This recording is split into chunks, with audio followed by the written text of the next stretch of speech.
Welcome to Great Notley Garden Village, a new development under construction near Braintree in the heart of Essex. In these programmes, we're following the construction of hundreds of new houses. Many of them are now practically finished. And as the houses go up, people are making the place their home. The new primary school will soon need to build an extension, and the local community activities are thriving. This is a huge project, with houses in every conceivable stage of construction. But all is on target, with 1,000 of the 2,000 homes now built. Today, I meet Philip Twitchit, whose family will soon become homeless due to the new development of Panner's Farm. Come all the way down to us. It's going to go through your house. It's going to go through our house, yeah. But we start in the Stowe area of Great Notley. I'm off to meet saleswoman Chris Manley at The Mill, on the market for only a cool £250,000. This is Chris Manley, who's a sales consultant on the Stowe, the area we're in at the moment. And although it looks lovely down here with all these finished houses, which were just a pile of mud when we first started here, you can see that they're still working away on those houses up there. Now the big thing is, just about every single one of these houses have been sold. And Chris, you've almost done yourself out of a job, really, haven't you? Yes, I'm sure they'll find me plenty of other things to do, though. What sort of people have been buying the houses here?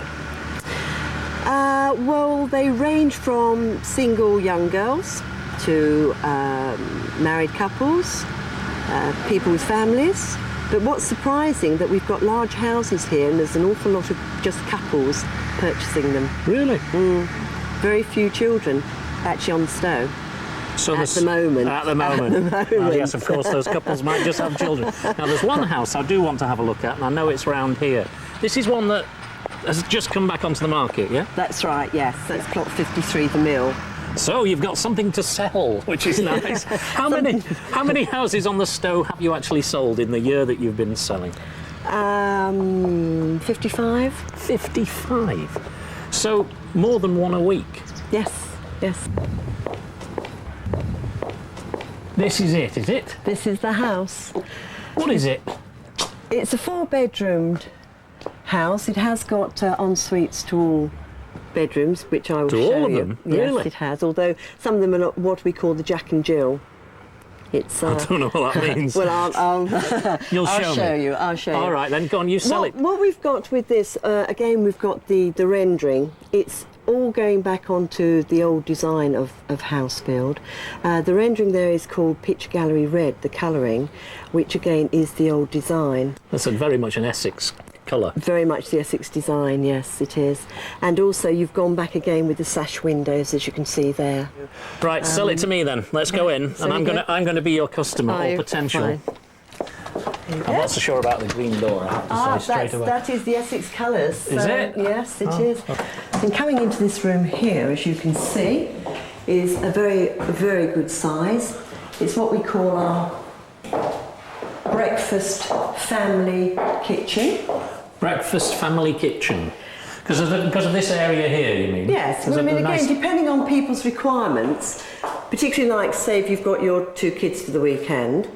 That's very clever. You know I've got 2 kids. Do you do a bit of research? Well, yes. I mean, obviously, when you first come in, we like to talk to you and find out exactly what you're wanting. Right. And then basically it's a case of finding the house to suit your requirements. What's this room, Chris? This is the sitting room. Why? Sorry. It's all right. I mean, I'm not but too good. But you can use it as a bedroom if you wish.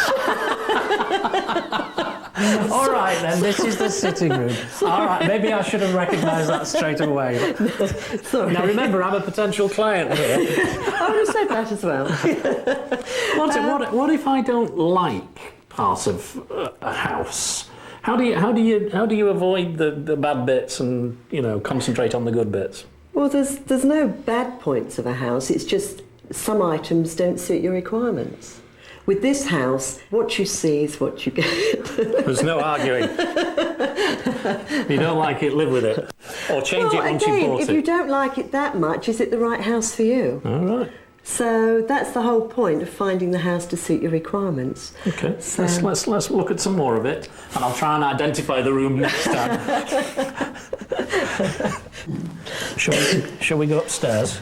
Yes, if you'd like to go to the top and then turn to the left, Yeah. I'll take you in those rooms first. Is this where you're going to explain the Jack and Jill thing to me? Yes. This is bedroom 3. Again, you've got BT and TV points in all of these rooms.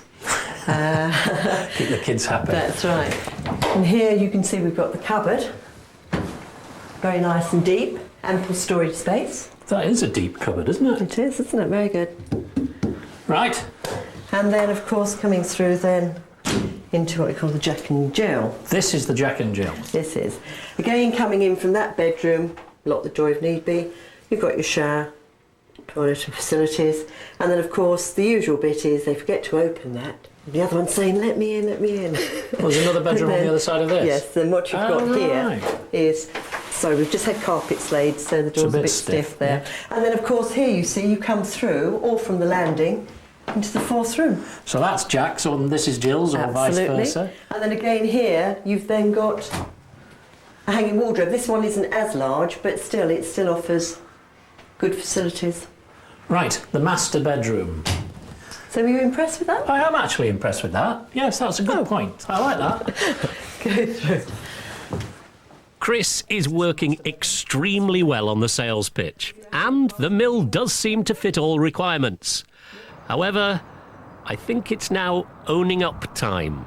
I've got some bad news about this one. I've actually been wasting your time, because actually this is the truth. I'm moving house tomorrow. And it's up in Manchester, so this is not the one for me, but I think this is a very nice house. Oh, but it's not bad news that you've been wasting my time, because I knew you were wasting my time. Ah, clever, Chris.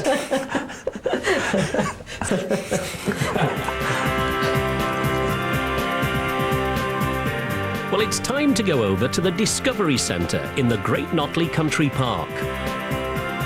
We have been watching the building of this sports and natural history centre throughout the series.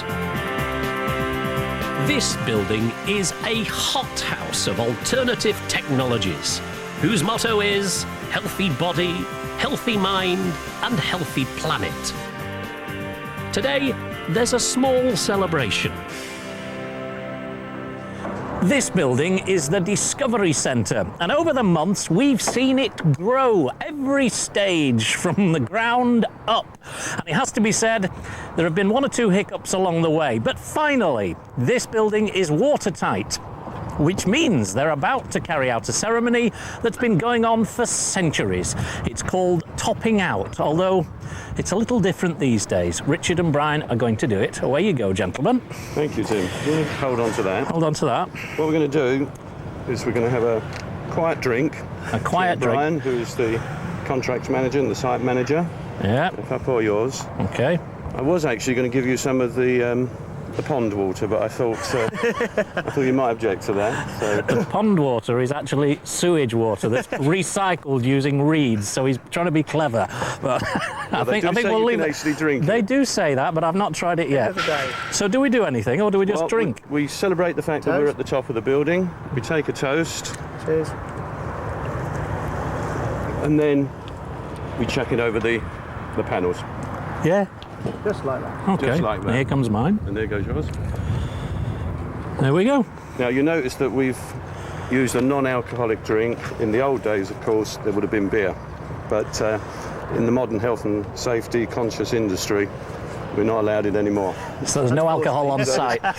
So we may well have a strike on our hands when the workers hear about it. What's it all about, topping out, though? Well, it goes back in time, over a couple of centuries. I think the real meaning's been a bit lost, but from what I understand, it was linked to, say, church buildings when they put the final cross on top of the spire. From our point of view in a modern industry now, we tend to link it to that watertightness that you were talking about.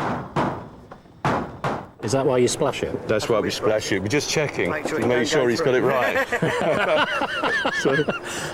But the milestone is that we now can almost see the end of the building because it's watertight. A lot more activity can take place inside the building because it's not so open to the elements. So a good time. building really starts to move on the The inside. building now, really starts to move on the inside. The building now, really starts to move on the inside now, and we can actually start to talk about the ceremony when we're going to actually open the building, Right. which is just as important. Are you allowed a drink then? We're allowed a slightly better drink. Oh, excellent. Yeah, this is not too bad. It's not as good as the pond water, though, Tim. Come on, gents, let's Thanks go and have a very look at much. it.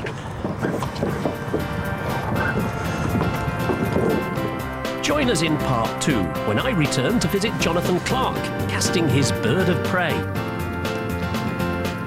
And hear of a housing crisis from Philip Twitchit. Got to move out on New Year's The 1st Day. of January, New Year's Day, is our date.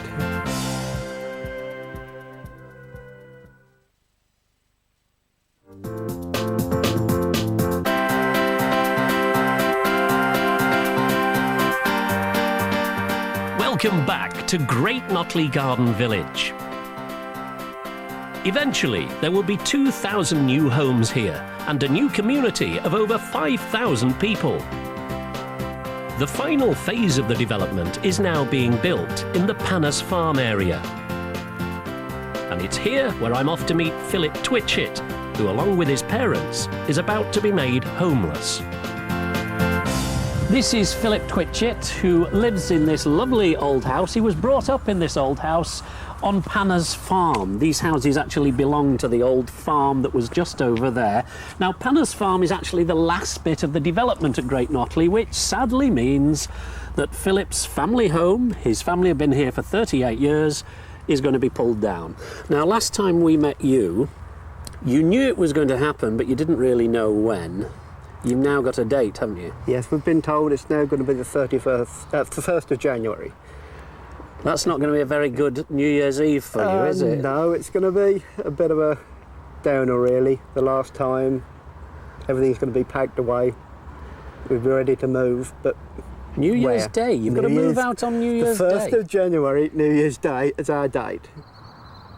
The house used to belong to Panus Farm and will now be the last building to be demolished.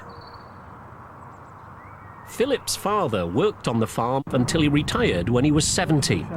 Since, his health has deteriorated. Yeah, father's lost his sight. He's only got side vision. If he goes anywhere, he doesn't know he gets lost. So we'd rather be here. What have the council said? The council has said we'll have to wait till the 1st of January. They claim they've got no houses for us and we've got to stop here. That's the remark we've got. So hold on, you've got the developers telling you that you've got to leave on the 1st of January. Yes. And the council saying they won't tell you anything until the 1st of January, We've got to wait till which the is a 1st of bank holiday anyway. We've got to wait till the 1st of January to get a remark from the council. And they still keep saying there's no houses in the area. So what do? Move out into a caravan? But Well, what are you going to do? we've just got to wait on the council. For Philip and his parents, this is a catch-22. Whilst they have this roof above their heads, they don't qualify for alternative housing. And when they're declared homeless, then they will have little choice in terms of accommodation. What sort of house would you like, bearing in mind your dad's sight? Your mum's also got arthritis, hasn't she? The ideal place, say, would be a bungalow, which would sort of suit everybody, be easy to get around. But I think we'll end up with a little 2-bedroom, sort of terraced house would be the next thing. Garden-wise, I think we'll end up with a small patch, not very big. We'll be able to get a few flowers on it and no vegetables. But we always like to have fresh vegetables, which we're not going to have anymore. You and your family are part of the old community here, and yet the developers up there, all they ever talk about is creating a new community. They've got to get rid of you to create a new one. Would you like to be part of that new community? Yes, we would like to be a part of the new community. It'd be nice to have a new area, new people to meet. Sorry to see the old place go. It's going to be a change, but we'd prefer to be up on the new area, in a new house, with new people. Well, you mentioned earlier it's only a short walk up to the new houses. They are doing social housing, as they call it, affordable social housing, which to you and me was old council houses. Should we go and have a look at them? Yeah, let's go out and have a look. It'd be fine. You might not get one, but Well, if we don't get one, we don't. But it'd be nice to see what somebody else is going to get, what I'm not. That's very generous. Let's have a look.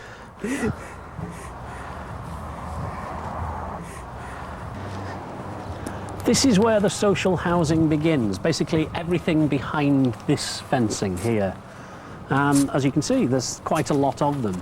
The interesting thing is that they're exactly the same as these houses over on this side of the road, except that these have been bought privately, and these are going to be the social houses. Well, it's sort of it's a good match, really. So Well, they mirror one another. Mirror one there, so it's the sort of houses to have. And they're not just going to stop here, they're going to go on over that side. There's a big mound of earth there now, but actually that's going to be more social housing. But here you are. Here's the first sort of major courtyard. What do you think? It's just a nice area. It looks nice. I know it's a bit of a mess at the moment, but it's sort of an ideal area, ideal size. Be nice for me. Hopefully mother and father-in-law would like it. Well, I don't Will Philip and his elderly parents ever have chance of being neighbours here? Who knows? Overlooking the Great Notley garden village is the Great Notley Hill. The top of this panoramic peak is quietly being prepared for the arrival of a very special newcomer, a feature which will be seen as a historic landmark for miles around. They're waiting for a silver bird of prey, and I'm off to meet its creator.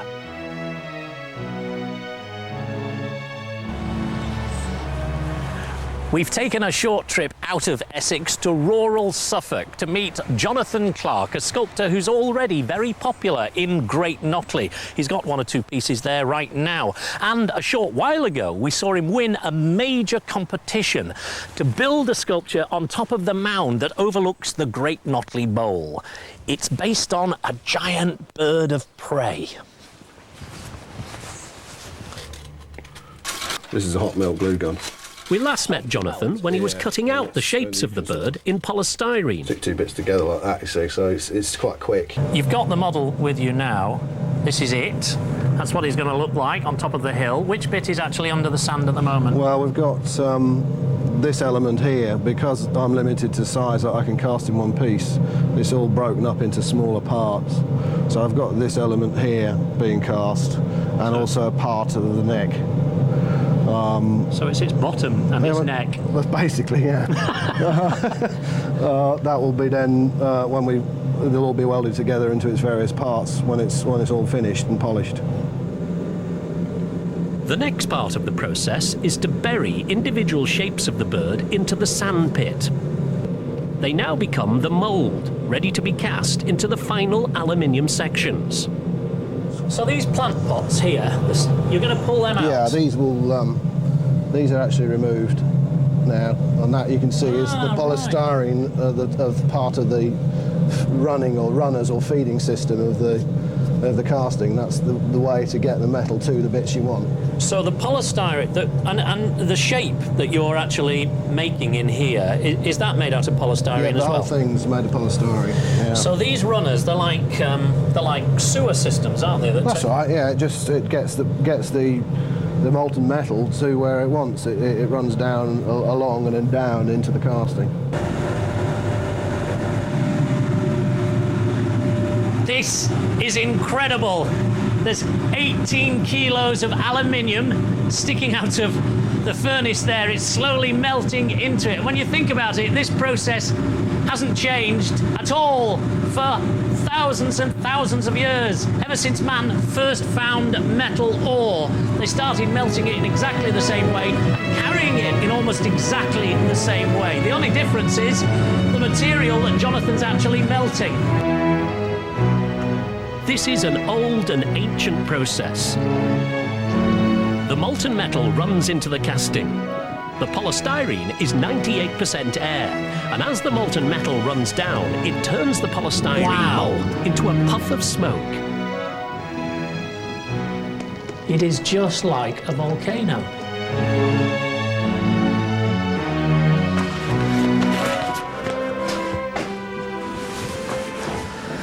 Look at it, just gently smoking away. I can feel the warmth coming through the sand here. Very, very warm. metal inside of there, gently cooling. Jonathan says it'll take about 20 minutes before it's fairly solid. It's incredible that underneath this sand, artistic life is being created. A form is being made under here, and eventually that form will be admired by millions of people on top of a slightly bigger mound. And after 20 minutes cooling, the magic and mystery of this ancient alchemy is revealed. The solid aluminium part of the bird is cast. What do we do? Dig. Dig. Well, you gently. You dig gently, because aluminium is, this pure aluminium, it's actually quite soft, and if you do it too sharp, you can jag into the casting with your shovel. So do we just pull it away? Yeah, it's a bit like archaeology. You know? How are we doing? Was it honest? I'd love to, yeah. Thank you. Now, does it matter where I hook it? Hook it round there, like that, and pull. Wow. Right. It's potentially can burn you, but it just basically it's got to the stage of solidity now. And this bit here? Yeah, if we turn it over, we can see the bit, which is not very interesting. Well, this is the bottom, isn't it? This is the bit at the back of the tail, the base of the tail, where the tail will join on. There's another bit that will fit inside here, which is under the sand there. Now, this has all got to be ready in, what, about 2 weeks' time? Yeah. You're going to be able to do it? Yeah, no problem. No problem. Yeah, no problem at all. Yeah, no, it shouldn't be. You love working to deadlines anyway, don't you? Well, yeah, I mean, the thing is, if I haven't got a deadline, it's sort of like you just keep meandering off and do something else. Well, with a bit of luck, in a couple of weeks, we might just see this going on top of the hill. Yeah, well, yeah, as I say, weather and diesel permitting. Cheers, mate. We will return to see the day when Jonathan's bird takes flight over the Knotley skies. Join us again when we return for another episode in the life of Great Notley Garden Village.